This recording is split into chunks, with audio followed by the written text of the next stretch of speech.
Olá, bem-vindos a mais um estudo da ASPEC, estudo bíblico de vida e fundamentos da fé cristã. Nós hoje iremos nos debruçar acerca do volume 3, Vivendo com Poder, capítulo 5, onde é abordado procurando a intimidade com Deus.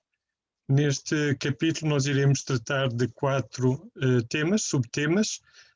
O primeiro é quem é Deus, o segundo é como é que Deus nos procura, o terceiro, como podemos crescer em intimidade com Deus, o ponto 4 é como podemos encontrar Deus no nosso sofrimento.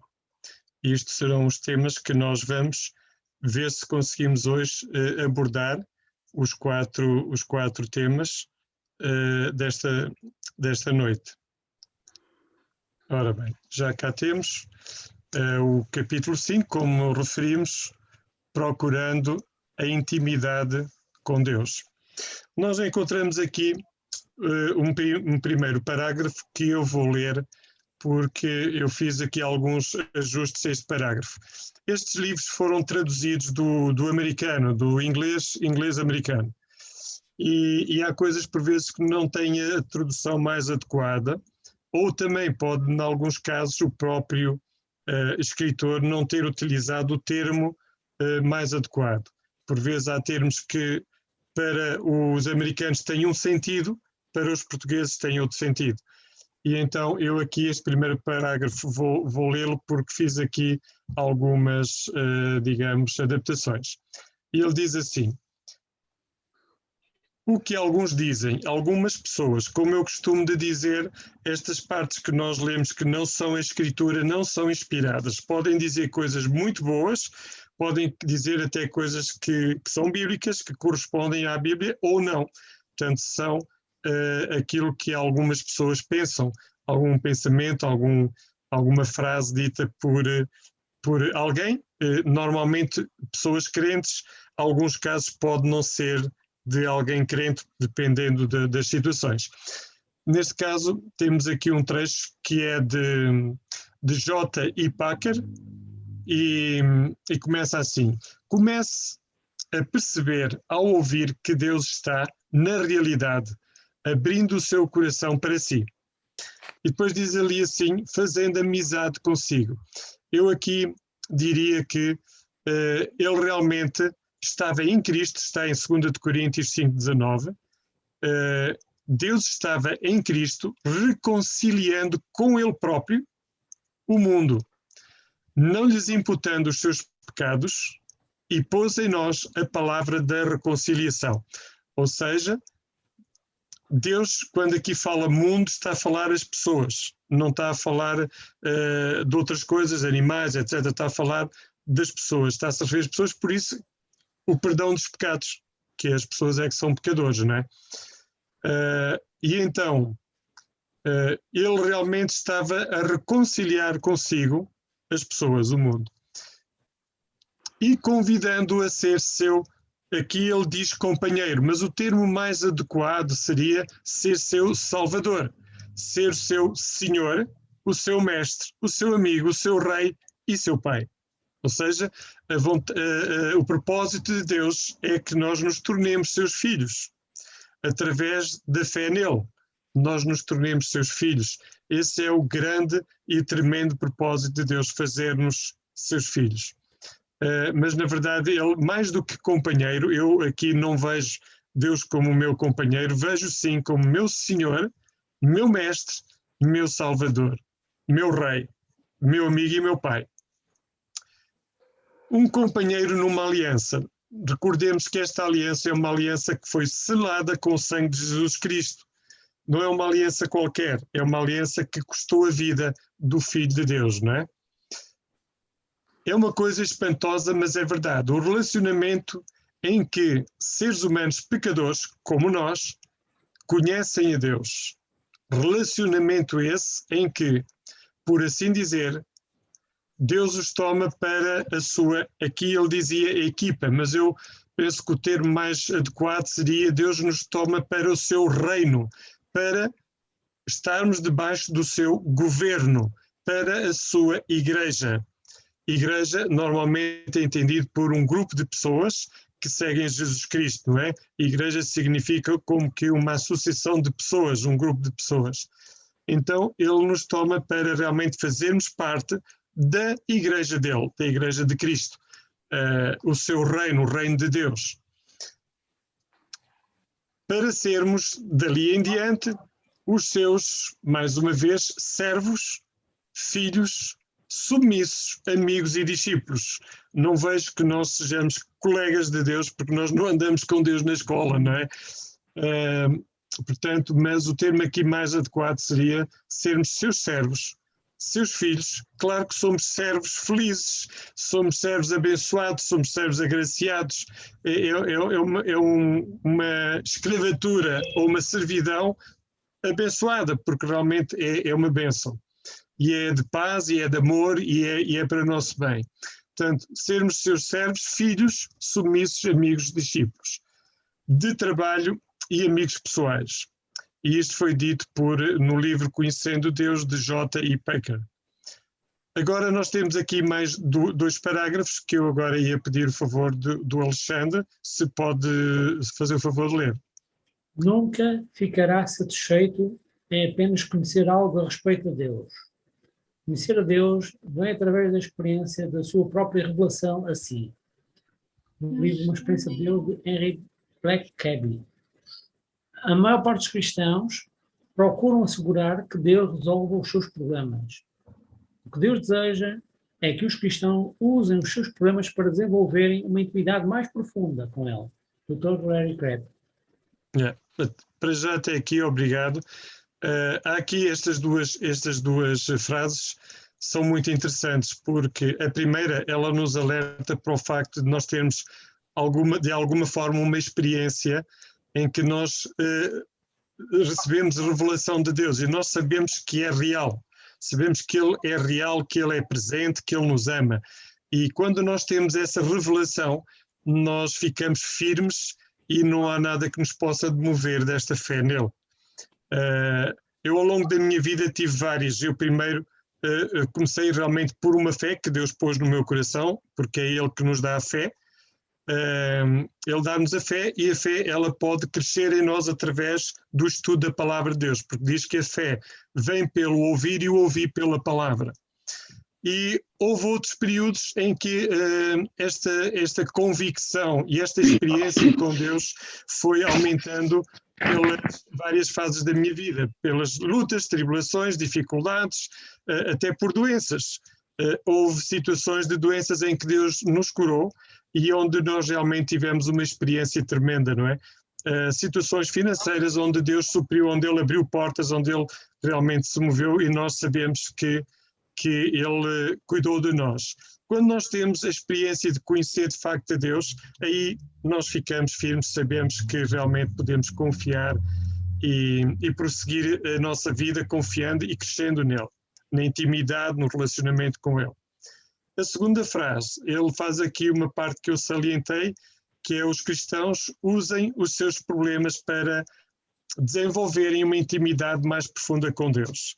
Muitas vezes há pessoas que com os problemas, com uma doença, afastam-se de Deus e dizem, afinal, Deus não existe, porque senão eu não podia estar com este problema. E aí eles caem digamos, num vale, num buraco, ainda pior, mas muito pior do que realmente estarem com o problema em si, com a doença, com o problema, e quererem e terem confiança em Deus. E então, porquê? Porque no meio das nossas dificuldades, no meio das nossas aflições, no meio dos nossos problemas, é quando Deus mais se aproxima de nós, é quando Deus mais nos sustenta e nos suporta e nos ajuda. Se nós confiarmos nele e nós estivermos voltados para ele. Evidente que a pessoa que começa com murmuração e a descrer e a maldizer e por aí fora, acaba por afastar-se e ficar numa situação, por vezes até grave ou lastimosa mesmo, não é? Mas no meio das dificuldades nós de facto temos grandes experiências com Deus. Eu recordo uma frase que disse Billy Graham numa entrevista O Billy Graham foi um dos grandes pregadores dos Estados Unidos, que pregava para milhares de pessoas. Ele andou pelo mundo inteiro, ele terá corrido mais de 80 países. E ele, na sua fase avançada de idade, 80 e tal anos, ele foi cometido de Parkinson e a sua esposa de câncer. E uma jornalista questionou e perguntou, então, pastor Billy Graham, porque é que o senhor, um homem de Deus que pregou, anunciou o reino de Deus por tanto lugar, o que é que tem a dizer para nesta fase da sua vida estar com estes problemas de saúde, e a sua esposa também? E o que ele respondeu foi o seguinte: olha, eu estou numa fase da minha vida que esta doença, este problema que eu estou a atravessar, e a minha esposa, vai seguramente levar-nos a conhecer melhor, a aproximar-nos mais de Deus como nunca antes.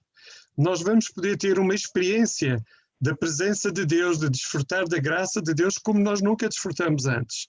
E então ele colocou a resposta certa. Ou seja, ele teve uma atitude de facto belíssima, corretíssima.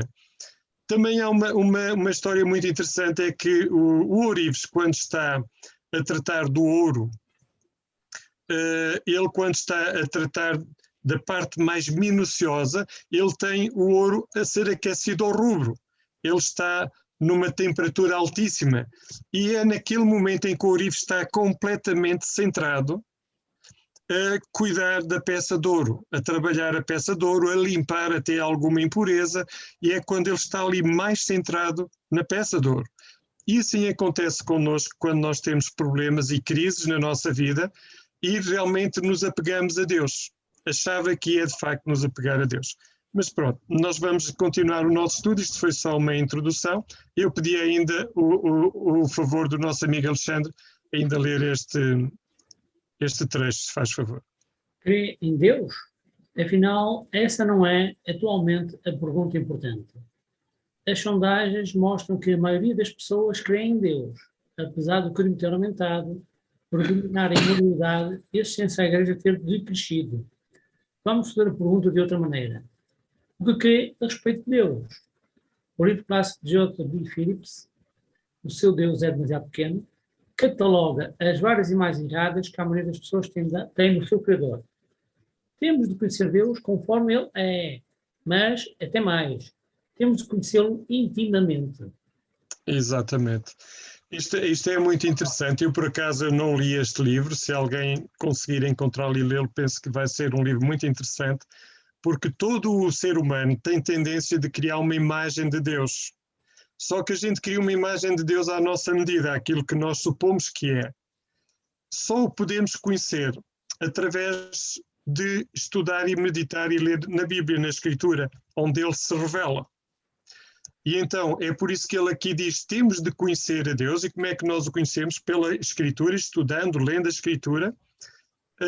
E não só vamos conhecê-lo como ele é verdadeiramente, mas também precisamos de ter intimidade, relacionamento com ele através da oração e através do estudo da sua palavra. Muito bem, muito obrigado. Nós agora vamos prosseguir os vários temas que temos aqui neste capítulo. É quem é Deus, como é que Deus nos procura. Eu diria que o termo aqui mais certo seria como é que Deus nos atrai, como é que Ele nos atrai a Ele, como é que Ele nos chama. Como podemos crescer em intimidade com Deus, como podemos encontrar Deus no nosso sofrimento. Portanto, estes são os temas que nós vamos procurar tentar hoje abordar. Eu ia pedir agora o favor da Anabela Neves, se pode ler a primeira pergunta. Posso? Boa noite mais uma vez aos irmãos. Quem é Deus? Que idade tem Deus? Salmo 93, 2. Salmo 93, 2. O teu trono está firme desde então. Tu és desde a eternidade. Isso. Então, que idade tem Deus? Quer responder, Anabela? Ele é desde a eternidade, portanto não se sabe bem a idade dele. Não tem. Não tem. Não tem início de dias nem fim de dias, é eterno. É eterno. Portanto, não tem diz. idade. Segunda pergunta. Onde podemos encontrar Deus? Salmo 139, 7 a 8. Para onde me irei do teu espírito, ou para onde fugirei da tua face? Se subir ao céu, lá tu estás. Se fizer o inferno, a minha cama, eis que tu ali também estás. Isso. E agora a pergunta é: onde nós podemos encontrar Deus? Podemos encontrar no céu, no inferno, na minha cama, ao meu lado, em toda a parte. Em toda a parte, porque Ele é omnipresente, ou seja, Deus está em toda a parte. Digamos que no inferno não será onde Deus faz o seu, entre aspas, quartel-general, não é? Ainda que Ele, como é omnipresente, Ele está em toda a parte e sabe o que se passa no inferno e sabe o que se passa em todo o lado, não é? Mas ele de facto está em toda a parte e não há, digamos, como nos esconder de Deus. Podemos nos esconder dos homens, de Deus não, mas Ele está em toda a parte, essa é a resposta certa. A seguir, Escreva ao poder de Deus, Isaías 40, 26 a 28. Isaías 40, 26 a 28. Levantai ao alto os vossos olhos e vede quem criou estas coisas, estrelas, planetas. Foi aquele que faz sair o exército delas segundo o seu número. Ele as chama a todas pelos seus nomes, por causa da grandeza das suas forças, e por enquanto é forte em poder. Nenhuma delas faltará. Porque dizes, ó Jacó, e tu falas, ó Israel: o meu caminho está encoberto ao Senhor, e o meu juízo passa despercebido ao meu Deus. Não sabes, não ouviste que o eterno Deus, o Senhor, o Criador dos fins da terra, não se cansa nem se fatiga. É inescrutável o seu entendimento. isso. A pergunta é: descreva o poder de Deus. Segundo esta passagem, o que é que acha?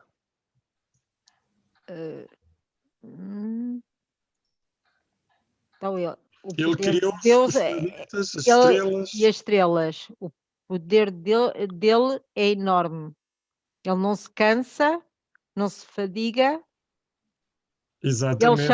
Ele chama todas as coisas pelo o nome, tem força, tem poder. É curioso que noutras passagens, ou seja, noutras traduções, noutras Bíblias, noutras traduções, ele está-se a referir a que ele atribuiu nomes a todas as estrelas. Ou seja, ele se chama a todas as estrelas que existem no espaço que a gente não faz ideia, cada uma pelo seu nome. Provavelmente aos planetas a mesma coisa, ou seja, ele mostra aqui que tem um tremendo e grande poder. Deixe-me ver aqui o que é que foi que eu quis escrever. É grandioso, é tremendo, é total criador, ele é total criador, ele é omnipotente, ele é onisciente, ele é onipresente e por aí fora. Ou seja, há muitos mais termos que se utilizam para a grandiosidade de Deus, não é? Que não se pôs aqui todos, que eles são muitos, são vários, mas pelo menos aqui estão algumas, ou seja, Deus tem todo o poder, esta é a realidade, não é? Pode continuar? Escreva a determinação de Deus. Isaías 46, 10. Isaías 46, 10. Que anuncia o fim desde o princípio e desde a antiguidade as coisas que ainda não sucederam. Que digo? O meu conselho será firme e farei toda a minha vontade. Aqui ele aqui pergunta, descreva a determinação de Deus. Aqui a determinação de Deus, nós podemos ver aqui dois aspectos. Um que é, ele é firme e faz toda a sua vontade. Ele é determinado, o que ele determina vai acontecer.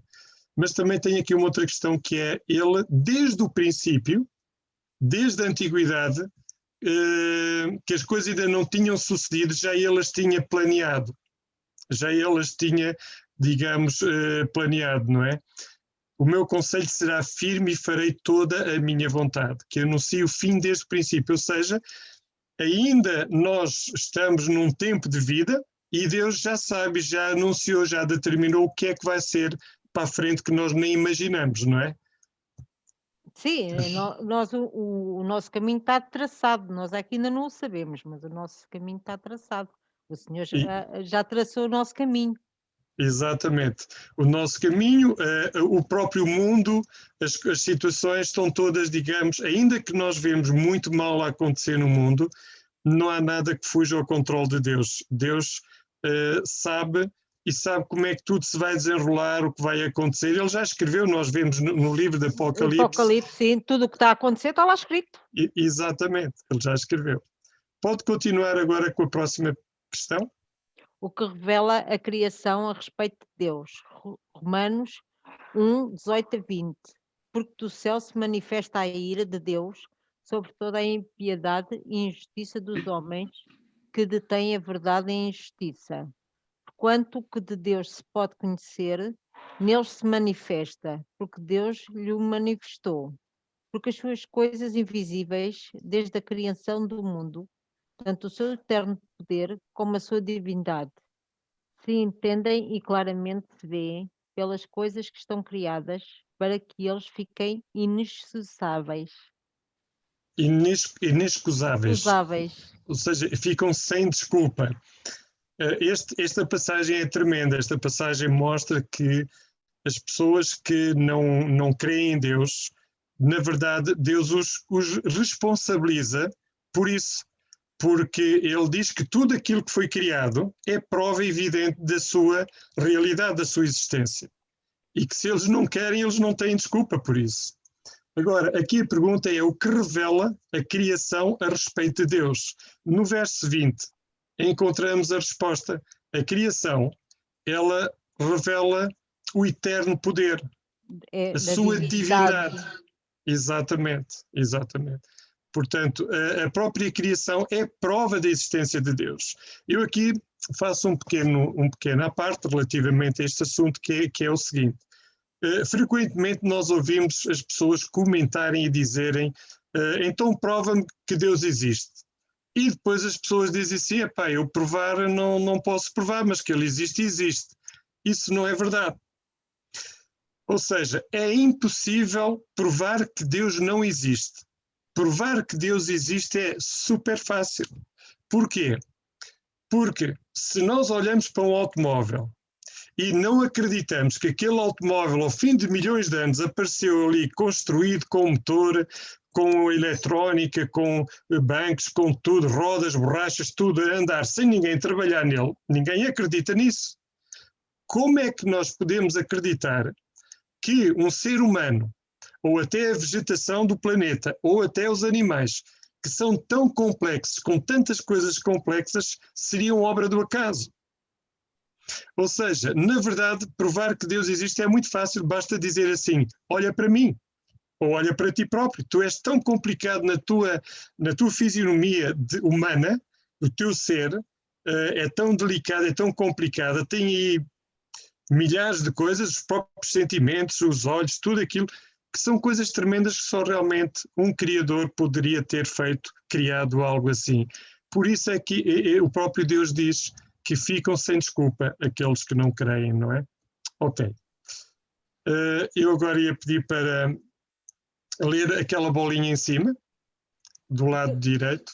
O que acreditamos acerca de Deus é a coisa mais importante acerca de nós. Yeah. Disse A.W. Tozer. Yeah. Porque isto faz sentido. Porque se nós acreditamos as verdades que realmente a Bíblia nos diz, nós vamos crer num Deus poderoso, num Deus real e verdadeiro, não é? Agora pode continuar aqui com a seguinte pergunta. Até que ponto está Deus interessado em nós? Salmo 139, 1. Senhor, tu me sondas e me conheces. Tu sabes o meu assentar e o meu levantar. De longe entendes o meu pensamento. Isso. Eu aqui coloquei duas perguntas. Portanto, uma é esta, até que ponto Deus está interessado em nós? E ele aqui mostra-nos que ele está interessado em nós porque ele conhece e sabe tudo de nós, não é? Sim, mas, ele está até que ponto Deus nos conhece? Ele vê tudo. Mesmo. Exatamente. Ele vê tudo o que nós fazemos. Ele conhece-nos melhor que o nosso pai, que a nossa mãe. Ele praticamente só nos entregou a eles para eles nos criar. mas foi Ele que nos deu a vida. Exatamente. Mas há outras passagens, por acaso, eu penso que há outras passagens que são mais claras acerca de porque é que Deus está interessado em nós. E uma das passagens, por exemplo, tem a ver com Ele nos ter feito à sua imagem e semelhança. Isso está em Gênesis. Deus criou-nos à sua imagem e semelhança, ou seja, nós temos a semelhança de Deus.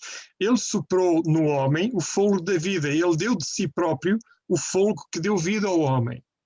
Então, Deus, ele está interessado em nós por isso mesmo. E outra razão é porque Ele nos ama. Ele criou-nos à sua imagem e semelhança e porque Ele nos ama. Por isso Ele está interessado em nós. Digamos que há de facto passagens que são mais claras nesta questão. A seguinte pergunta. Qual a relação de Deus com o pecado? Salmo 5, 4 a 6.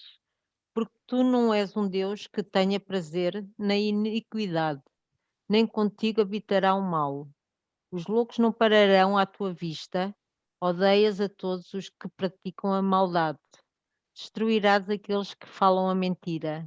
O Senhor aborrecerá o homem sanguinário e fraudulento. Isso. Então, qual é a relação de Deus com o pecado? Deus abomina o pecado e destrói todos aqueles que o praticam. Yeah. E esse vai ser o fim que a Bíblia nos mostra daqueles que realmente não se arrependem e que não se apegam a Jesus, porque Jesus é o Salvador, e aquele que não tiver o Salvador digamos, está perdido. Por isso é que nós temos o dever e a responsabilidade de anunciar o reino de Deus. Mas ele aqui diz, porque tu não és um Deus que tenha prazer na iniquidade, ou seja, a relação de Deus com o pecado é completamente oposta. Nem contigo habitará o mal. Odeias a todos que praticam a maldade, ou seja, Deus odeia o pecado, Ele odeia tudo aquilo que tem a ver com o pecado, ele odeia. Portanto, Deus não tem. Agora alguém diz assim, mas Deus não pode ter ódio porque Ele é Deus e Ele é amor. Sim, a verdade é que odiar o mal é correto, isso não tem mal nenhum. Odiar o pecado, odiar o mal, isso está correto, isso não tem mal nenhum. Assim como também Deus é santo e Deus é justo também, não é? Ele é amor, mas Ele também é santo e Ele também é justo. Muito bem. Como é que Deus é descrito em Hebreus 12, 28? Pode ler ainda, Anabel? Hebreus 12, 28. Por isso, tendo recebido um reino que não pode ser abalado, retenhamos a graça para a qual servimos a Deus, gradualmente, com reverência e piedade. Isso. Como é que é Deus descrito aqui nesta passagem? É um Deus piedoso. Exatamente. E é reverente. Exatamente. Ele é um Deus piedoso e é um Deus, exatamente, reverente. A seguir? O que diz este versículo que Deus é, 1 João 4,8. Aquele que não ama não conhece a Deus, porque Deus é amor. Deus é amor. Pronto, esta é muito simples. Deus é amor, de facto, Deus é amor. Nós temos que ter sempre presente que Deus é amor, mas Deus é santo e Deus é justo. Porquê? As pessoas às vezes pensam que porque Deus é amor, o que elas possam fazer não tem problema porque Deus é amor. Deus perdoa tudo, isso não é verdade. Deus é perdoador, mas Deus exige também justiça. Ele não, porquê? Porque senão então não seria amor. Não é possível alguém amar se não for justo. Não é possível, porque estaria sempre a ser injusto com alguém. E então a pessoa tem que ser justa. E aqui Deus é justo também, não é? Eu agora ia pedir... Olinda, está disponível? Sim. Pode ler a seguir, faz favor. Uma experiência com Deus. O livro de Henry Blackaby contém uma lista de mais de 360 nomes para Deus, que revelam o seu caráter. Indicamos apenas alguns. Pai é Criador dos céus e da terra, Rei eterno, Pai da misericórdia, Pai dos órfãos. Eu sou, que é o seu nome. Senhor presente, Senhor que provê majestade nos céus. Jesus, Alfa e Ômega, bom pastor, pedra de esquina, fiel e verdadeiro, Rei dos reis, Cordeiro de Deus, a palavra, mediador. Espírito Santo, Conselheiro, sopro de Todo-Poderoso, Espírito de Jesus Cristo, Consolador, Espírito de Santidade, Espírito de Sabedoria, Espírito de Verdade, voz e do Senhor. Isso, muito obrigada. Nós aqui temos vários dos nomes que são dados, atribuídos na Escritura que encontramos a Deus, o Pai, Filho e Espírito Santo. Aqui quando nós vemos o eu sou, isto tem o significado de que eu sou o Todo-Poderoso, eu sou o Senhor dos Exércitos, eu sou aquele que existe desde toda a eternidade, ou seja, isto tem um sentido de eternidade, de eterno, eu sou o eterno. Aqui, por exemplo, Jesus, quando diz em Alfa e Ômega, também tem a ver com a eternidade, ou seja, eu sou o princípio e sou o fim, que na verdade ele nem tem nem princípio nem fim, ele é eterno, não é? E por isso é que ele diz, sou o Alfa e o Ômega, sou o princípio e o fim, e fora de mim não há eternidade. Ele é o bom pastor, porque ele realmente é o pastor das ovelhas, que somos nós, e por aí fora, não é? Pedra da esquina, porque ele é a pedra da esquina relativamente à igreja. Nós todos somos parte desta construção, desta edificação, e Jesus Cristo ele é a cabeça, e então é chamado pedra de esquina porque ele é a cabeça da igreja, e por aí fora. Vamos prosseguir então aqui já para a parte 2, como é que Deus nos procura, como é que Deus nos atrai. Este é um tema também interessante. Eu peço ainda a Olinda se pode ainda ler esta primeira frase. Como é que Deus nos procura? O Caçador do Céu é o nome de um poema clássico sobre Deus que nos procura. Conforme vimos, ele é eterno, infinito, todo-poderoso, omnisciente, moralmente perfeito, contudo, ele prefere conhecer, amar e ser conhecido pelos seus filhos imperfeitos e finitos. Como é que ele transpõe o enorme abismo que nos separa? Isso, até aqui para já, obrigado. Aqui é muito importante nós percebermos que, portanto, aqui faz referência a alguma das características de Deus no seu grandioso poder, não é? Depois nós aqui conhecer, amar e ser conhecido. Isto tem a ver com relação. Ninguém conhece ninguém se não tiver uma relação. E Deus é interessante porque Deus, ele pretende, ele agrada-se, ele quer ter uma relação connosco. Eu não conheço a minha esposa se eu diariamente não falar com ela, não ouvir, ela ouvir-me a mim, não tivermos um relacionamento diário. Os meus filhos, a mesma coisa. Como é que nós conhecemos os meus filhos? Ainda a minha esposa, a semana passada, dizia-me assim, olha, eles estão de férias, mas dentro de mais 2 dias eles estão aí. E não é que eles estavam mesmo. Porque é que ela acertou assim tão claramente? Porque ela o conheces. Há uma relação, há um relacionamento. E Deus quer que nós tenhamos este relacionamento com Ele. Portanto, e isto é de facto muito interessante, esta menção aqui, esta referência. Pode continuar a leitura? Nós o procurarmos naturalmente, porquê ou porque não? Salmo 14, 1, 3, Romanos 3, 10, 11. Disse o néscio no seu coração, não há Deus. Têm-se corrompido, fazem-se abomináveis em suas obras. Não há ninguém que faça o bem. O Senhor olhou desde os céus para os filhos dos homens para ver se havia algum que tivesse entendimento e buscasse a Deus.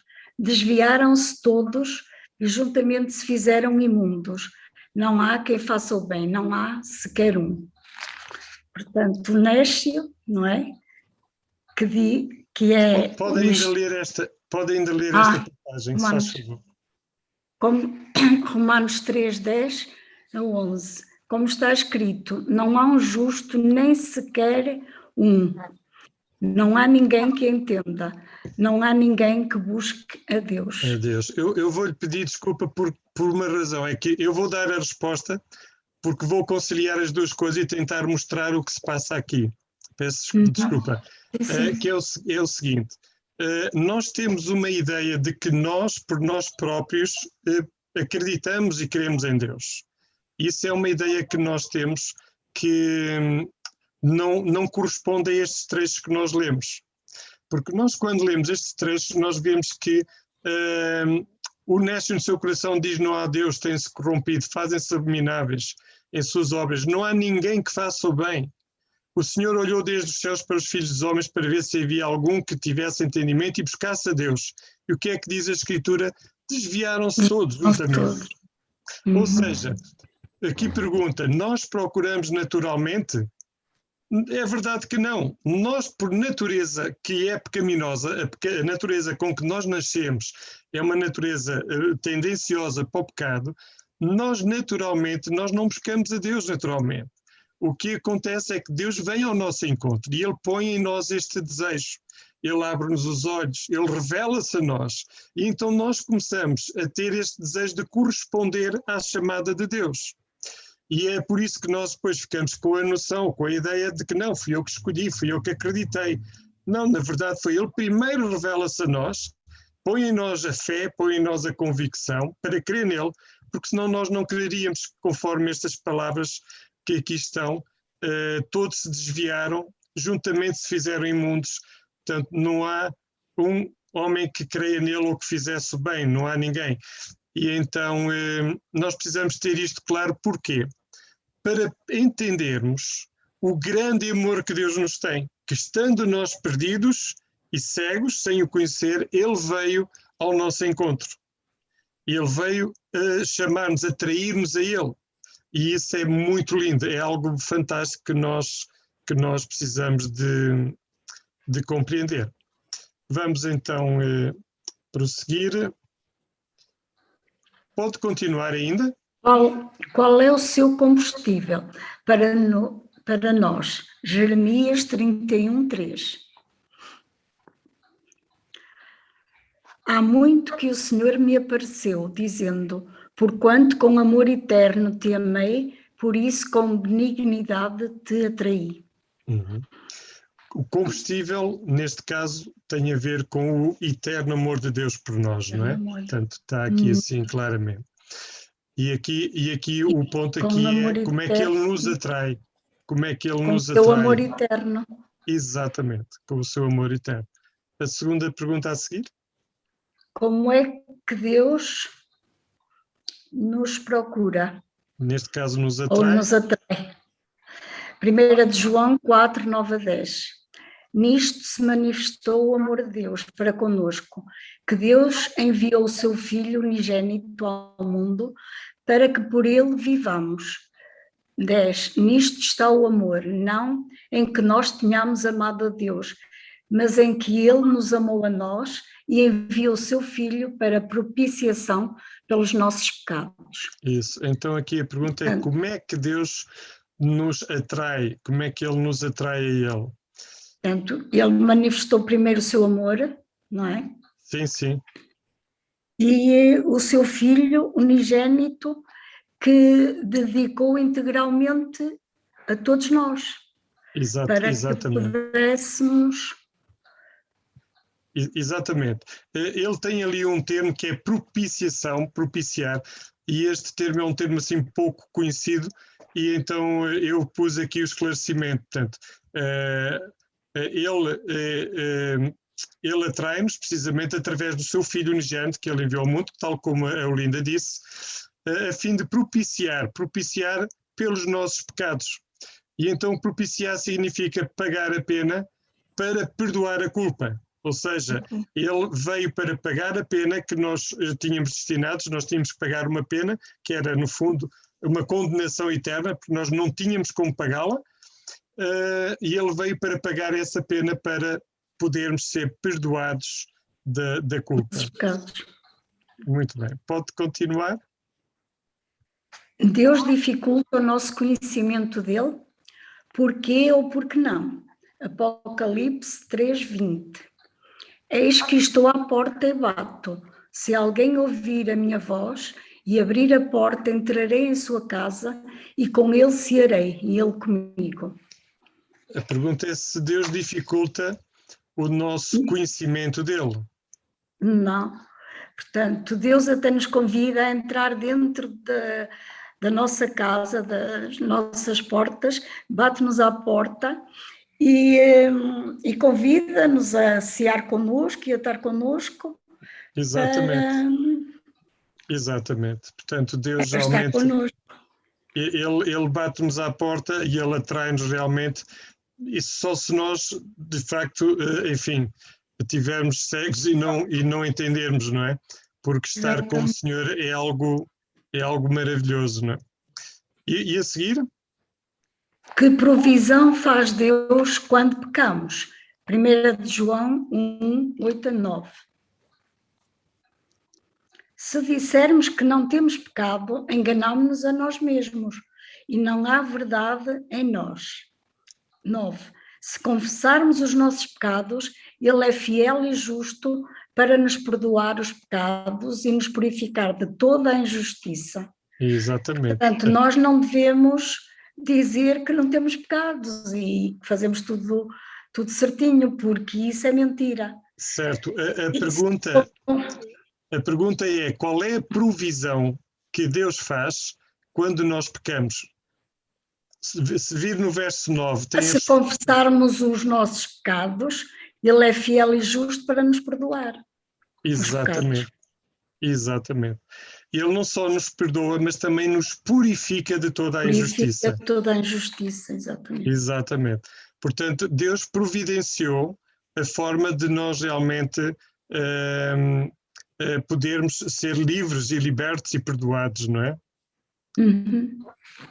Muito obrigado, Olinda. Eu agora vou pedir a outra pessoa para participar. Eu ia pedir o Pedro se está disponível. Ok. Pode prosseguir aqui com a leitura? Sim, sim. Novo ocupante. Como é então que Deus fez intimidade conosco? Ezequiel 36, 26 a 27. E dar-vos-ei um coração novo, e porei dentro de vós um espírito novo, e tirarei da vossa carne o coração de pedra, e vos darei um coração de carne. E porei dentro de vós o meu espírito, e farei que andeis nos meus estatutos, e guardeis os meus juízos e os observeis. Exatamente. Portanto, aqui em Ezequiel, a pergunta é: como é que então Deus tem, aqui o termo mais adequado seria, tem intimidade conosco? E aqui nós encontramos... eu tenho aqui uma resposta. Sim, no verso 27 penso que está a resposta, não é? Sim, eu em tempos dei esta resposta.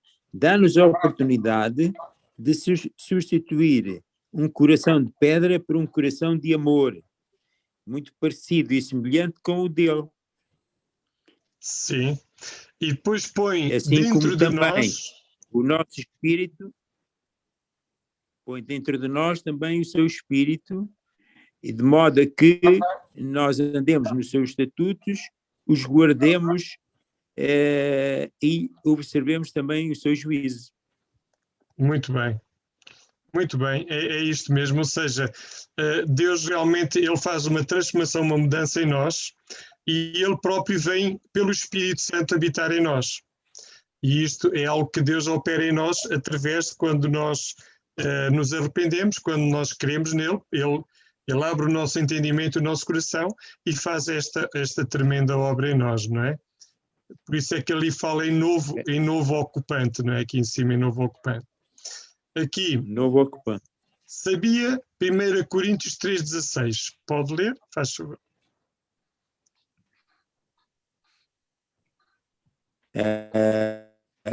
Primeiro Coríntios 3,16.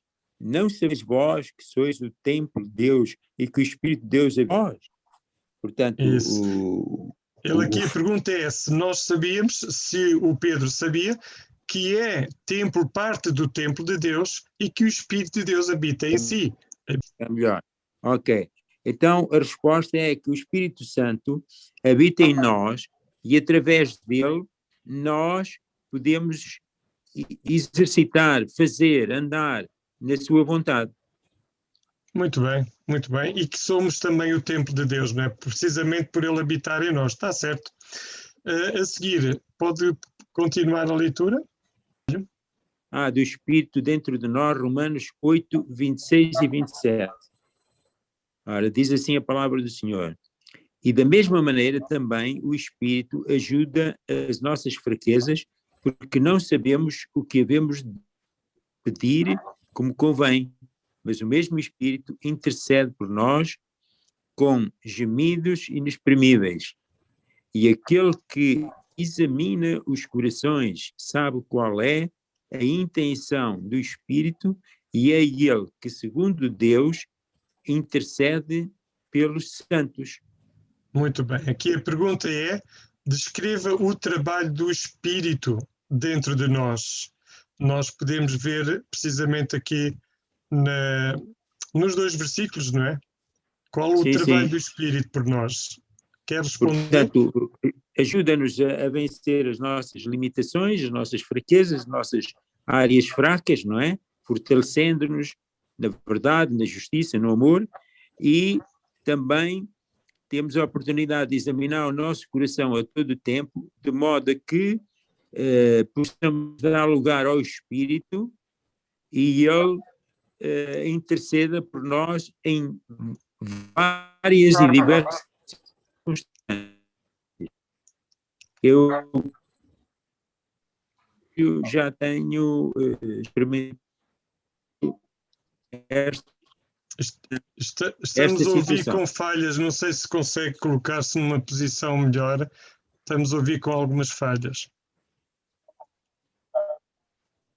Pois, eu não sei se agora já está melhor. Já está um bocadinho melhor outra vez. Está um bocadinho melhor, está. Pronto, então eu estava a concluir que nós somos limitados, somos fracos e normalmente reagimos muito mal a certas circunstâncias.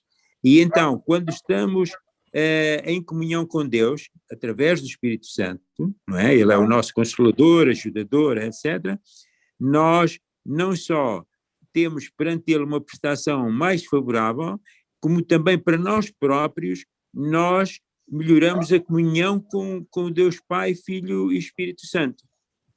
Exato. Isso tudo é verdade, é verdade. A resposta é que há a pergunta aqui é: descreva o trabalho do Espírito Santo. E aqui a resposta, sim, muito simples, é simplesmente que ele intercede por nós, ou seja, ele intercede por nós a Deus o Pai, não é? E junto de Deus o Pai, ele intercede por nós. É o trabalho que ele faz em nossa vida, não é? Além de, tal como referiu, ajuda-nos nas nossas fraquezas. Ele nos ajuda, nos encoraja, nos ajuda. Isso é verdade. Eu pedi-lhe agora se podia ler este trecho a seguir, se faz favor. Numa casca de nós. É um facto espantoso que não somente ele deseja que o conheçamos intimamente, ele toma a iniciativa. Vós não me escolhestes, mas eu vos escolhi. Diz Jesus em João 15,16. Ele fez-se como um de nós. A única maneira possível de transpor o abismo que nos separa dele, e ele demonstrou o seu amor morrendo por nós, porque ele nos limpou. Pode viver dentro de nós. Deus... Pode ler a parte que aparece, em vez do que está escrito. Deus atraiu-nos e segurou-nos segurou-nos e agarrou-nos. João 12:32. Eu penso que qualquer explicação por cima destas palavras tão contundentes, tão fortes, podem enviesar um pouco a resposta. Mas a minha experiência pessoal é que, à medida que vou crescendo na comunhão com Ele, sinto-me mais à vontade, embora há circunstâncias que eu ainda não consigo reagir bem. Por exemplo, hoje tive uma experiência muito diferente, duas pessoas muito sábias, muito hábeis, e eu, embora parecesse que me tinha saído bem, de algum modo depois fiquei perante Deus assim um bocado embaraçado, porque pensei, ó Senhor, afinal ainda não estou assim tão firme, porque parece-me que aqui meti água neste assunto. Eu posso explicar, mas penso que não vale a pena. Não vale a pena exatamente, porque isso é a caminhada da vida, é assim, nós até morrer vamos estar sempre a aprender e sempre a fazer coisas que não acertamos, não é? Mas é assim mesmo, nós estamos nessa caminhada, nesse percurso. Eu gostava aqui de salientar, do trecho que acabou de ler, gostava aqui de salientar o seguinte. Há bocadinho eu dizia que nós temos uma ideia de que sim, que fui eu que criei em Deus, eu acreditei. Não, a verdade é que nós vimos há bocado que afinal não, que nós estávamos todos perdidos e desviados, não havia ninguém que buscasse a Deus, e Ele é que realmente nos abre os olhos e nos atrai, mas nós aqui vemos mais uma palavra, uma passagem que é João 15:16, que Jesus está a falar para os discípulos. E então o que é que Ele diz aos discípulos? Vós não me escolhestes, mas eu vos escolhi. Ou Amém. seja, quem os foi chamar, quem os foi atrair a Ele, foi Jesus, que os chamou. Porque eles andavam na vida deles, eles tinham, pronto, nem queriam saber, estavam na vida deles, acreditavam naturalmente, eles tinham a fé judaica, eles acreditavam que havia de vir o Messias, mas eles não tinham por si sozinhos a capacidade de o reconhecer, não é? Tanto que a maior parte dos judeus não receberam Jesus, os sacerdotes, os fariseus, a maior parte deles não receberam, não aceitaram como sendo o Messias, porque realmente Deus não lhes abriu o entendimento. E aqui foi Cristo, foi Jesus que os escolheu e que os chamou e que lhes abriu o entendimento. De outra maneira eles não chegariam lá. Nós íamos agora então prosseguir aqui com o nosso estudo, a ver se ainda conseguimos hoje fazer o ponto 3. Obrigado pela sua participação. Vamos aqui então para o ponto 3. Agora sim pedia ao nosso amigo José Manuel se pode participar. Sim, senhor, estou disponível. Pode mesmo começar pelo ponto 3, como podemos crescer em intimidade com Deus. Pode ler, faz favor. Crescer em intimidade com Deus. A vida cristã não é uma vida do status quo, em que entramos num relacionamento com Deus e ali ficamos. Ainda que algumas pessoas fiquem paradas, Deus deseja que cresçamos. Um relacionamento com Deus é o fundamento sobre o qual depois crescemos na nossa comunhão com Deus, resultando em intimidade com Ele. É um processo de uma vida inteira. Tal como num casamento, podemos crescer mais profundamente em amor com o nosso Senhor, através do tempo e através de experiências. Pode continuar. Qual é o processo? É algo que eu faça? Este crescimento espiritual ou transformação começa com Deus à minha procura. Ele procura-me para estabelecer um relacionamento. Ele continua a procurar-me para desenvolver uma intimidade. Acabamos de examinar estas duas ideias neste capítulo. Deus começa por usar circunstâncias, lutas e provações para se revelar a si mesmo e ao seu caráter. Ao encontrar-me na presença de Deus, a minha visão dele e a minha visão de quem eu sou, um homem pecador, tornam-se-me evidentes. Isso, obrigado. Obrigado. Aqui, quando ele refere de que Deus, que ele venha à minha procura, o termo mais adequado aqui é ele atrai-nos a ele, não é? Ele atrai-nos a ele. Mas ele chama-nos, de facto, ele chama-nos para ele. Aqui nesta parte de sublinhado final, ele usa as circunstâncias, as lutas e as provações para revelar-se a si mesmo e o seu caráter. E foi aqui que eu realmente experimentei do poder, da graça de Deus na minha vida mais que uma vez. E quando eu digo isto, eu durante muitos anos, até talvez aos 30 anos de idade, eu nunca tive problemas graves, não tinha doenças graves, não tinha problemas financeiros, pronto, as coisas sempre rolaram bastante bem em todas as áreas, digamos que os problemas que tinham eram as coisas corriqueiras do dia-a-dia. E eu pensava mesmo para comigo, não sei se cheguei até às vezes a comentar com alguém, que eu nunca tinha tido uma situação onde realmente eu tivesse que ver Deus a trabalhar, a fazer algo assim tremendo. Mas não deixava de ter fé nele.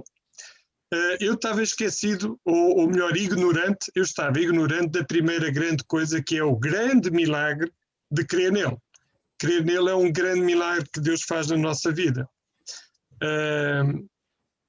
E na verdade, até àquela idade, eu não tive assim situações críticas que eu tivesse que exercitar fé, não é? No entanto, a gente às vezes quer ver milagres de Deus na nossa vida, mas é bom a gente não precisar deles. Porquê? Porque se a gente precisa deles é porque estamos com problemas graves. E então foi já dos 30 anos para a frente que então tive algumas experiências, porque comecei a ter problemas graves financeiros, problemas graves de saúde, comigo, com a minha esposa, e então comecei realmente a ver o mover de Deus, e Deus a abrir portas, e Deus a mudar situações, e comecei a ver na prática o mover de Deus. Todavia, Deus estava-se a mover antes, só que eu estava ignorante. Primeiro, ignorante de que foi Ele que me abriu os olhos e que me atraiu a Ele e pôs fé no meu coração. Segundo, ignorante de que muitas situações Deus me guardou de acidentes graves, de situações que eu, quando olhei para trás, eu dizia: isto nem num filme corria desta maneira, porque Deus me guardou de situações incríveis e até o ar que a gente respira a cada dia. Houve um homem que falando com outro homem dizia que tinha tido um sonho e que ele ia a cavalo e caiu daquele cavalo abaixo e não se magoou. Isso foi um milagre. E o outro que o estava a ouvir disse: olha, engraçado, eu também tive um sonho. E eu galopava no cavalo, galopava, e sabe, houve um grande milagre, é que eu nem do cavalo abaixo caí. O que é que isto quer dizer? É que muitas vezes Deus só nos sustentar em cada dia com saúde, com respiração, com alegria, com paz, já é um grande milagre que nós nem avaliamos. Nós damos isso já como algo natural, conquistado, e na verdade é um milagre diário que Deus nos faz e nos dá. Mas aqui, isto a respeito e a propósito, daqui se fazer referência às circunstâncias e lutas e provações pelo meio das quais Deus se revela também às nossas vidas. E é bom nós estarmos despertos e entendermos isto, não é? Eu ia pedir ainda se pode ler agora aqui esta passagem também, como reagiu cada um destes homens na presença de Deus. Isso. João em Apocalipse 1:7. Pode ler Apocalipse 1:7? Apocalipse 1:17. E eu, quando o vi, caí a seus pés como morto.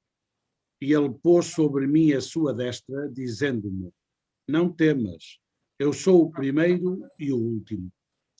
Como é que este homem, que é João, o apóstolo João, reagiu quando viu Jesus Cristo? Qual foi a reação dele?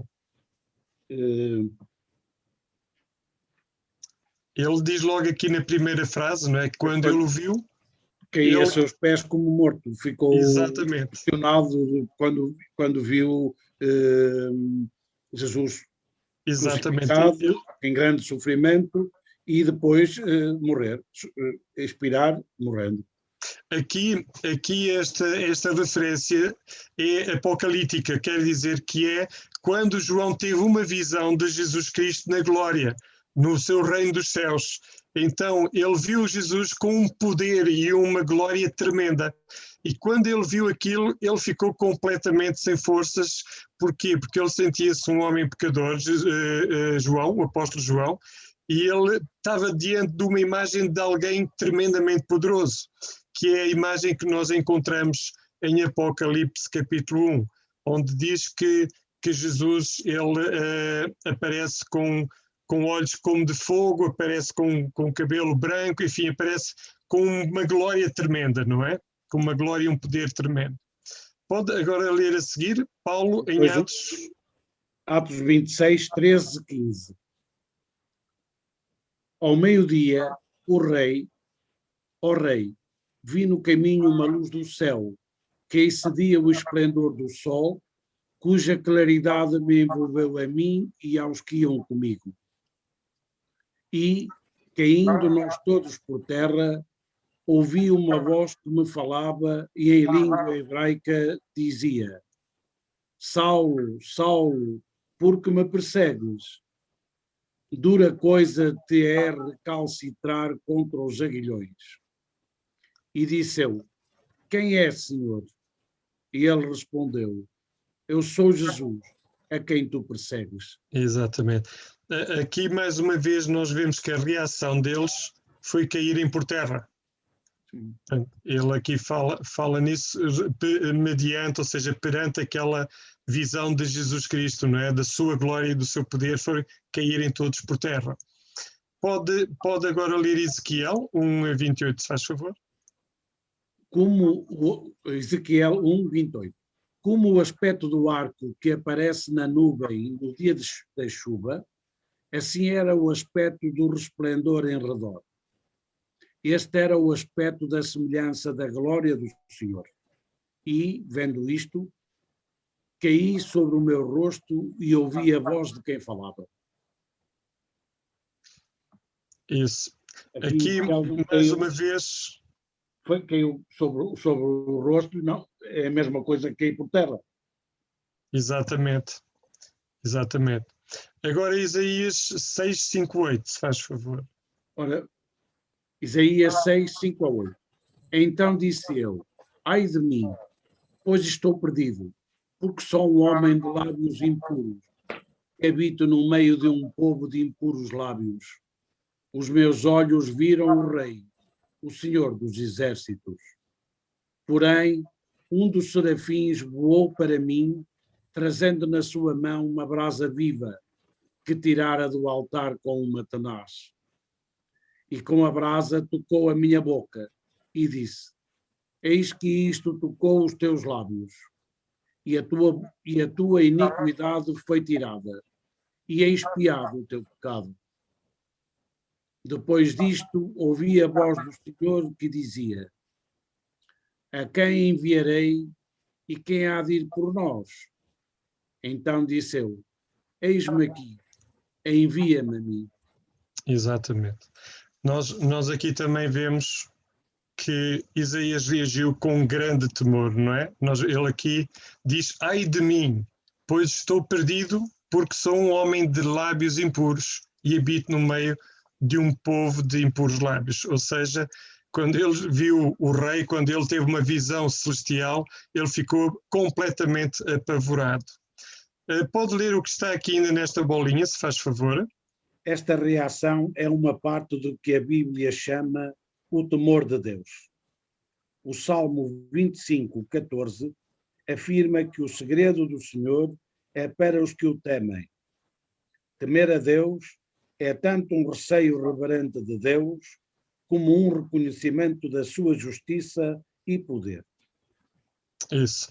Agora ele faz aqui uma pergunta que eu, agradeço a sua participação, em que ele pergunta: por que pensa a intimidade com Deus está ligada com o temor de Deus? E assim de uma forma simples, porque Deus é santo e nós pecadores. Ou seja, nós precisamos ter esta noção de que estamos diante de alguém que é santo, que é perfeito e que é todo-poderoso, não é? e então devemos ter este temor para com Deus. A seguir agora eu ia pedir o Luís Maris, pode participar?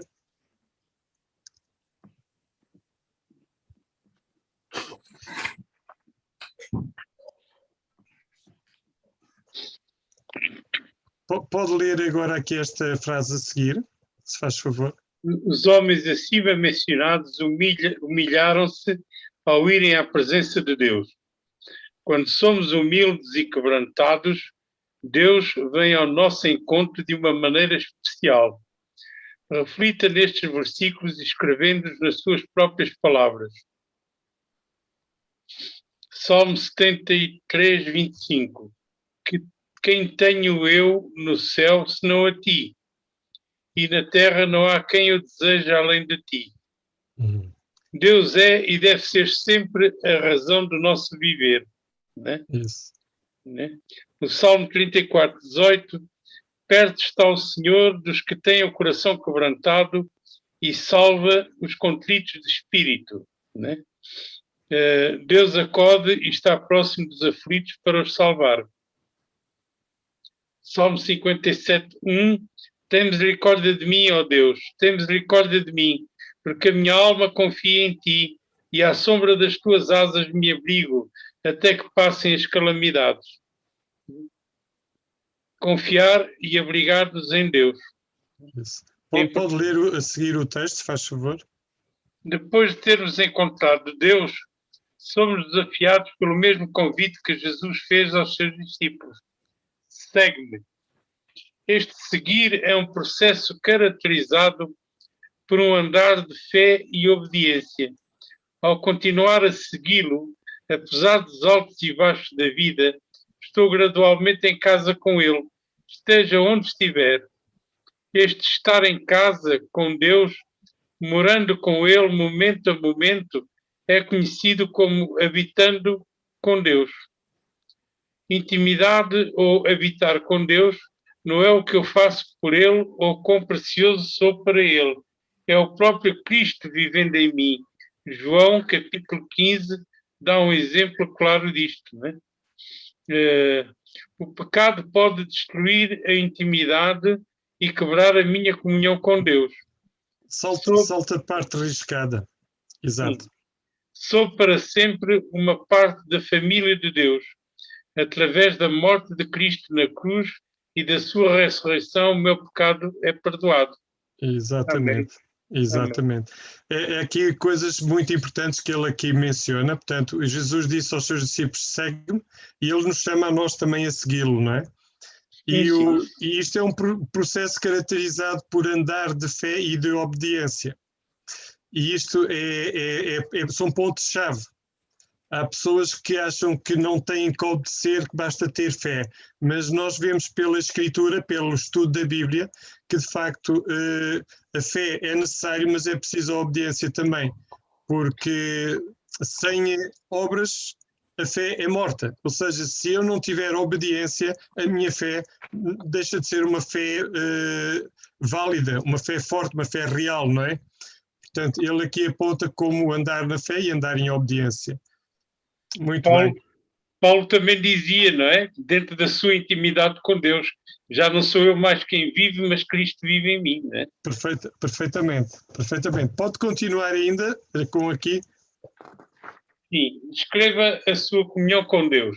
Né? Pronto, isto é um exemplo que poderá cada um de vós descrever no seu próprio estudo, mas não sei se o Luís Maris quer fazer assim num minuto uma forma de como desenvolve esta comunhão com Deus.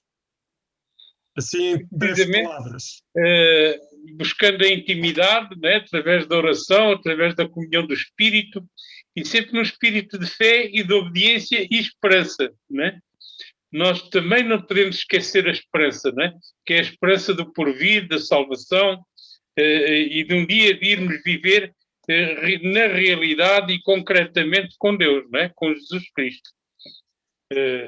Entendo que é essa a comunhão com Deus, né? Certo. Certo.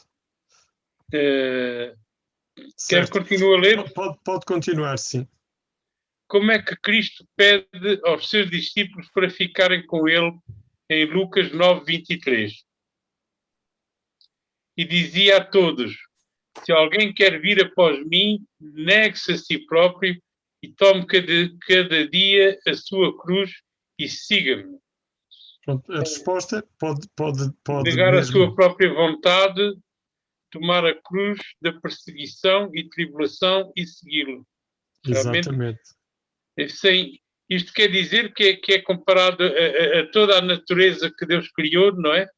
Que nós temos que matar o nosso eu, não é? Tal como uma semente para dar fruto, ela também tem que secar, tem que morrer para depois então ressuscitar e frutificar, não é? Exatamente. Portanto, nós também temos que nos matar a nós próprios, temos que matar o nosso eu para que realmente possamos estar na humildade e na total dependência de Deus. Porque só Exato. assim é que Deus funciona, não é? Exato. O termo que normalmente usam é mortificar. Mortificar a nossos desejos carnais, a nossa vontade da carne. Pode continuar com a seguinte pergunta a seguir? O que é que Deus nos ordena em João 14:21? Aquele que tem os meus mandamentos e os guarda, esse é o que me ama. E aquele que me ama será amado do meu Pai. E eu o amarei e me manifestarei a ele. Isso. É uma Então, maravilha. o que é que Deus nos ordena em João 14:21? É guardar os seus mandamentos, não é? Exatamente. É prova realmente da comunhão e do amor, não é? Exatamente. E a seguir a pergunta é como se aplica isto assim nos dias de hoje? Através da obediência, né? Através da obediência e dessa comunhão e buscar o seu espírito em oração, não é? Certo. A sua resposta está certa, mas aqui uma outra resposta que foi dada, por exemplo, foi tomar decisões e fazer escolhas seguindo seus mandamentos, seguindo os ensinos da Escritura, não é? Da palavra de Deus. Pode ler ainda a seguir? Em João 15:5, Cristo ilustra o nosso relacionamento com Ele como o que existe entre um ramo e a videira, o que observa a respeito deste relacionamento que se aplica a nós nos dias de hoje. Realmente, Jesus diz, né, que eu sou a videira, vós as varas, quem está em mim e eu nele, esse dá muito fruto, porque sem mim nada podeis fazer. É um facto, quer dizer, enfim, a árvore não subsiste se não tiver raiz, né? E a raiz realmente sustenta a árvore. E a árvore dá os ramos, que somos nós efetivamente, que elas só frutificam, os ramos só frutificam se nós estivermos ligados à árvore, ao caule, né? Exatamente. Perfeitamente, é isso mesmo. Foi exemplo da natureza. É interessante como é que Jesus vai buscar a natureza e os fundamentos da natureza para nos ilustrar o que é que nós podemos ser com ele, não é? É verdade, é verdade. Já agora, leia aqui esta parte que está do lado esquerdo, se faz favor. Estar na presença de Deus deve ser vivido na vida do dia a dia. No livro Praticando a Presença de Deus, o irmão Lourenço, um monge do século XV, escreveu a respeito de aprender a praticar a presença de Deus nos pormenores normais da vida, enquanto se lava a louça, assim como quando oramos na igreja. Isso. Exatamente. Ou seja, uma permanente comunhão, não é? Uma permanente intimidade. Exatamente. Aleluia. Pode ler agora esta frase aqui a seguir? Pensamos muitas vezes fazer algo para estarmos em comunhão e mantermos a comunhão com Deus. O que diz Cristo no versículo acima indicado? Pode ler aqui a resposta porque está baseado no versículo. Estar nele, na palavra, porque ele é a palavra. Exato. Ele diz para nós estarmos nele e ele em nós, não é? Para nós então assim vivermos e andarmos. A seguir? Tem-se dito que deveríamos ser caracterizados pela direção, não pela perfeição do nosso andar. Descreva a direção do seu andar para que Deus ou para longe de Deus, para Deus ou para longe de Deus, não é? Isso. Eu entendo que isso está um bocado nas nossas escolhas e decisões, não é? se uma pessoa chegar a um cruzamento e não souber para que lado virar, né, dificilmente vai encontrar o seu destino, né? Exatamente. Portanto, Exatamente. E procurar esta a direção pergunta, de Deus, né? esta pergunta é uma pergunta que é para todos nós, que cada um dará a sua resposta. Como é que nós estamos a viver? Se estamos a andar em direção a Ele, a ter uma intimidade, um crescimento no relacionamento com Ele, ou se estamos a esfriar e estamos a afastar dele. Que há momentos na nossa vida que isso pode acontecer, não é? Então cada um de nós pode aqui dar a sua resposta. Nós iremos na semana que vem concluir este último ponto, talvez fazer uma revisão rápida dos anteriores e iremos então na semana que vem debruçar-nos sobre o ponto 4º, que é como podemos encontrar Deus no nosso sofrimento. E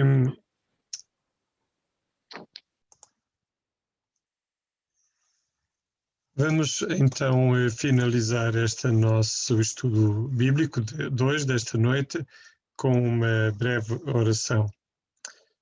Senhor nosso Deus e Pai, muito obrigado por este estudo que nós hoje tivemos a fazer.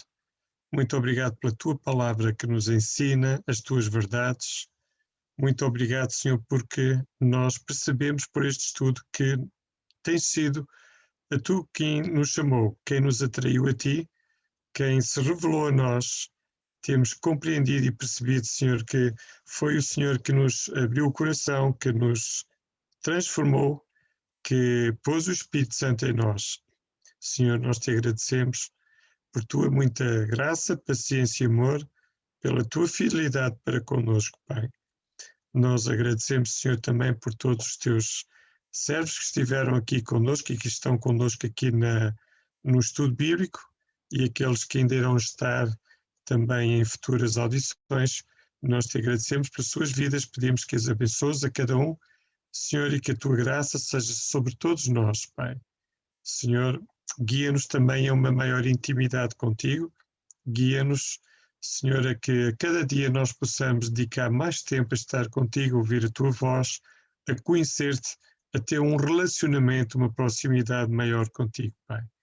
Nós te agradecemos, Pai, em nome do Senhor Jesus. Amém. Então, muito boa noite a todos, que Deus vos abençoe e até o próximo estudo bíblico.